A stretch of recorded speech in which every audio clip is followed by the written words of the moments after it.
Les gens qui ne sont pas encore là sur le live. Depuis hier, nous parlons d'un sujet.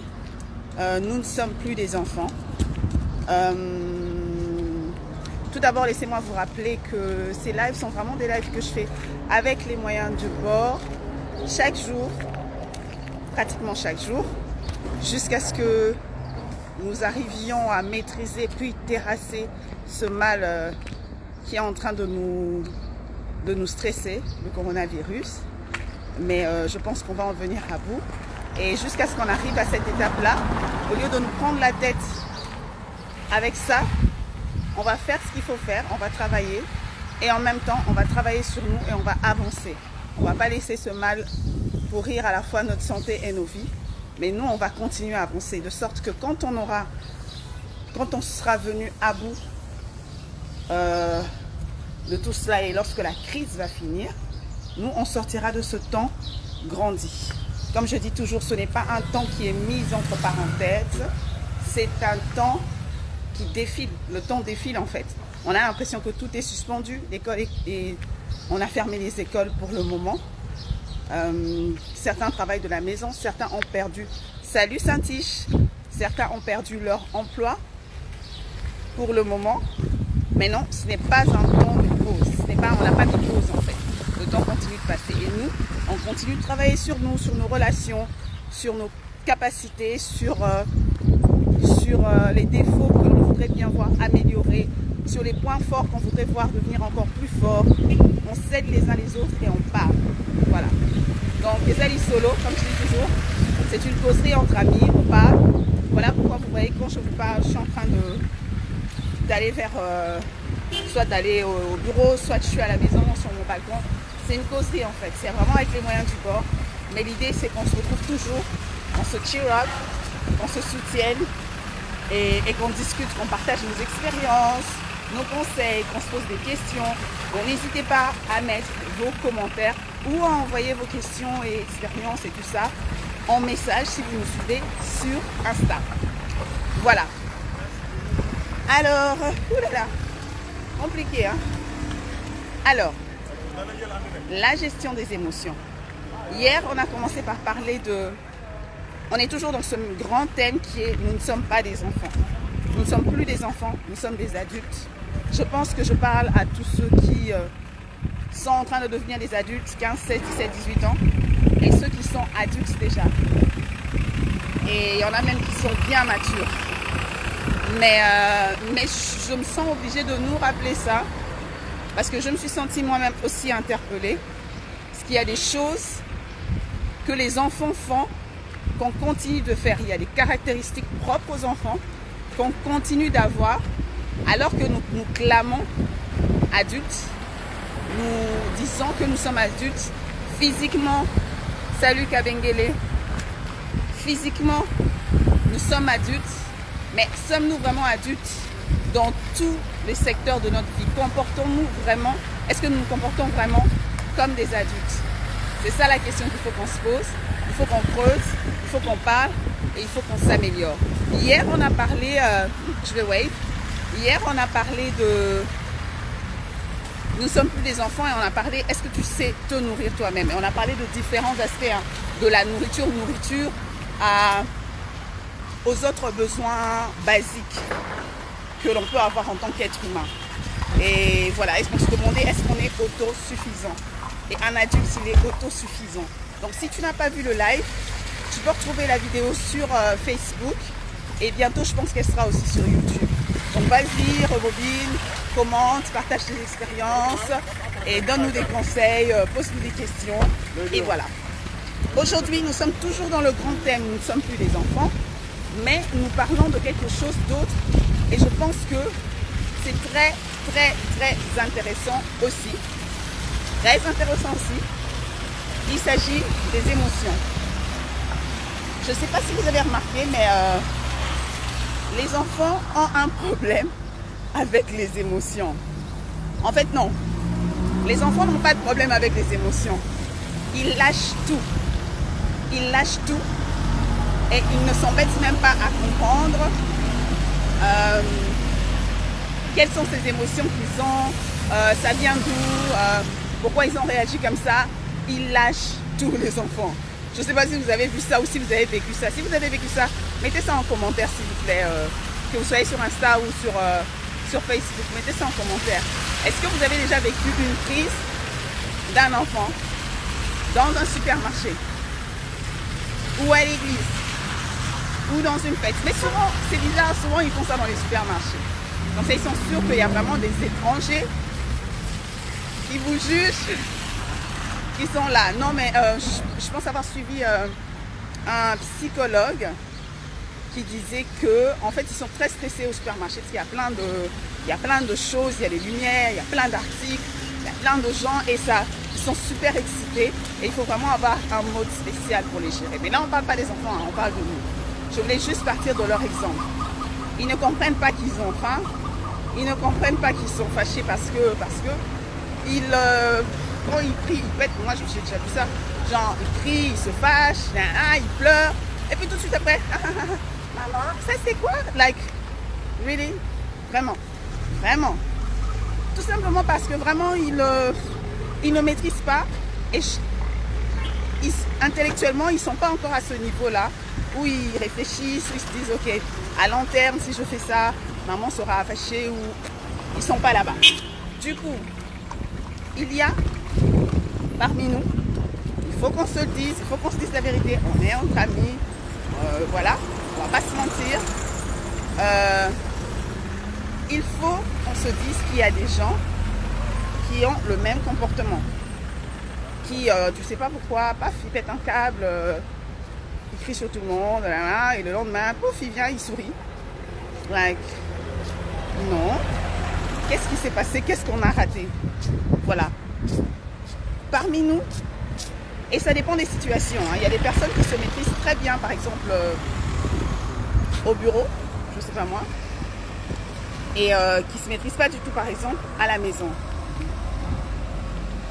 Il y a des gens qui se maîtrisent très bien à la maison, dans leur famille, comment on appelle ça, le noyau familial, mais la cellule familiale.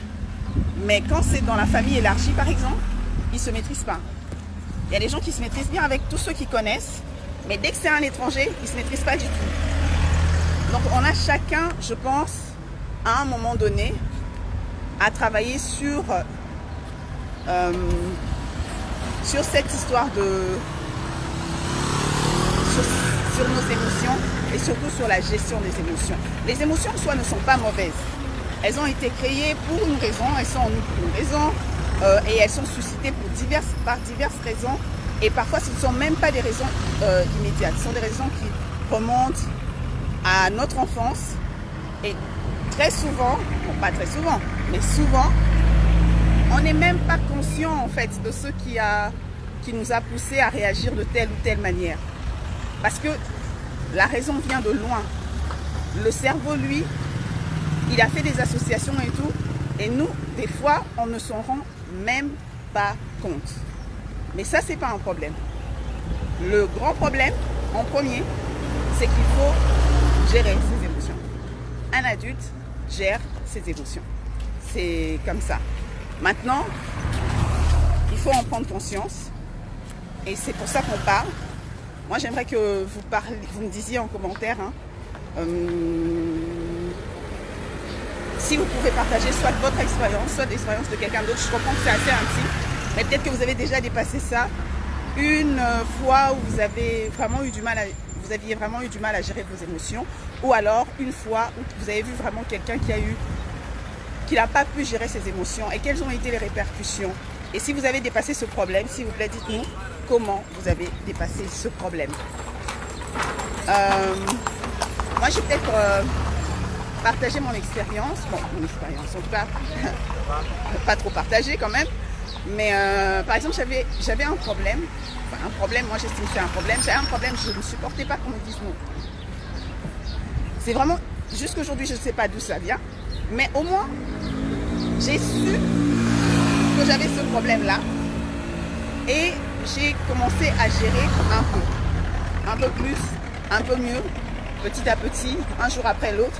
Et aujourd'hui, je n'ai plus trop ce problème. Ça m'embête quand même quand on me dit non, mais je ne me fâcherai pas contre la personne, je ne me dirai pas que la personne m'en veut, je ne dirai pas que la personne n'a jamais été de toute façon proche de moi, je ne peux jamais compter sur les gens de toute manière, aller dans un trip, genre, non. Ok, c'est non, bon, ça m'embête un peu, ok, on passe à autre chose. Mais avant, je ne supportais pas. Alors, vous pouviez dire tout, mais sauf non. Genre, dès que la personne disait non, je peux pas, oh là là là là, ça me prenait la tête, c'est fini. Je rayais la personne et tout. Des fois, j'effaçais son numéro de mon téléphone. Après, le lendemain, je cherchais son numéro encore. C'est ridicule en fait. Et il y a des choses comme ça, c'est irrationnel. Et puis il y a d'autres qui sont plus rationnels. Et puis il y a des moments où vous avez vraiment raison de vous fâcher ou d'être triste.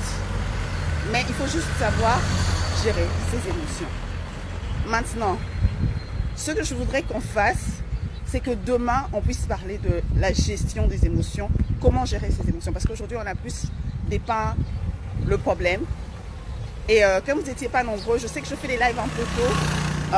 C'est l'heure qui est la plus convenable. Enfin, c'est la seule heure que j'ai d'à peu près libre. Mais vous êtes sûrement au travail. Alors, si vous me prenez en cours ou bien en rediffusion, ce que j'aimerais que vous fassiez, c'est déjà, si possible, que vous vous abonniez, parce que comme ça, vous n'allez pas rater les lives, si ça vous intéresse, bien sûr. Que vous partagez le live. Salut Geneviève. Et que vous écriviez votre expérience. Est-ce que vous avez eu un problème avec la gestion de vos émotions, quelle qu'elle soit, à un moment donné? Est-ce que vous avez surmonté ça? Comment vous avez surmonté ça?